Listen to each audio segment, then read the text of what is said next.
ஒரு நிமிடத்தில் ஆண்டவர் தேசங்களை சந்திக்க வல்லமையுள்ளவர், குடும்பங்களை சந்திக்க வல்லமையுள்ளவர், இந்தியாவில் ஒரு எழுப்புதல் ஏற்படுத்த வல்லமையுள்ளவர். இந்தியாவுக்காகவும் இயேசு தன்னுடைய இரத்தத்தை சிந்தி இருக்கிறார். இந்தியா இயேசுவுடைய இரத்தத்தால் கழுவப்பட்ட ஒரு தேசமாக மாறத்தான் செய்யும். கர்த்தருடைய வைராக்கியம் அதை நிறைவேற்றும்.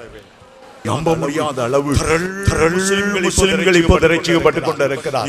இந்துக்கள் ரட்சிக்கப்பட்டிருக்கிறாங்க. கிறிஸ்தவங்க தான் ஆயத்தப்பட வேண்டிய அளவு ஆயத்தப்படல. இன்னும் குறை சொல்லிக் கொண்டு முறுமுறுத்துக் கொண்டு இன்னும் கோர்ட்ல கேஸ் போட்டுக்கொண்டு விதண்டாவாதம் பண்ணி கொண்டு இன்னும் அப்படித்தான் உட்கார்ந்துட்டு இருக்கிறாங்க. ஒரு பக்கம் யூதர்கள் முரட்டாட்டம் பண்ணிட்டு இருக்கிறாங்க, இன்னொரு பக்கம் கிறிஸ்தவர்கள் முரட்டாட்டம் பண்ணிட்டு இருக்கிறாங்க. ஆனால் ஆண்டவர் ரட்சிக்க வேண்டியவர்களை ரட்சிக்கிறார், இந்துக்களை ரட்சிக்கிறார், முஸ்லிம்களை ரட்சிக்கிறார். இன்றைக்கு ரட்சிப்பின் அதிபதி நம்முடைய மத்தியிலே உலாவிக் கொண்டிருக்கிறார். ரட்சிக்க கூடாதபடி அவருடைய கரம் குறுகி போகவில்லை. எந்த மனுஷன் என்னை ரட்சியும் ஆண்டவரே, சிலுவை அண்டை வந்து நின்று என்னை ரட்சியும் ஆண்டவரே. ஓ ஹalleluya. இன்றைக்கும் கர்த்தர் உங்களை அபிஷேகம் பண்ண விரும்புகிறார். இன்றைக்கு ஆவியின் வரங்களை கொடுக்க பிரியப்படுகிறார்.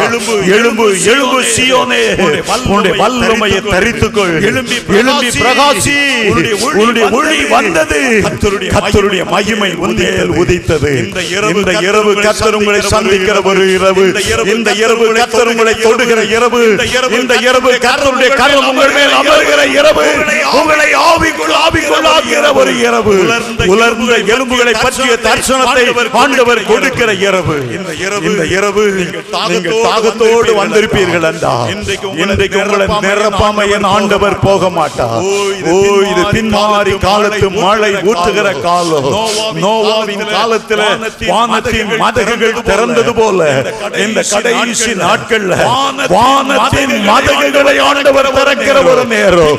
பின்மாறி மழையை ஊற்றுகிற நேரம். கேட்கிற எவனும் பெற்றுக் கொள்ளுகிறான் என்று வேதம் சொல்லுகிறது. மாம்சமான யாவர் மேலும் அவர் ஆவியில் ஊற்றுகிறவர். நம்மில் ஒருவருக்கும் ஆவியானவர் இந்த இரவு தூரமானவர் அல்ல. நம்மில் ஒருவருக்கும் தூரமானவர் அல்ல.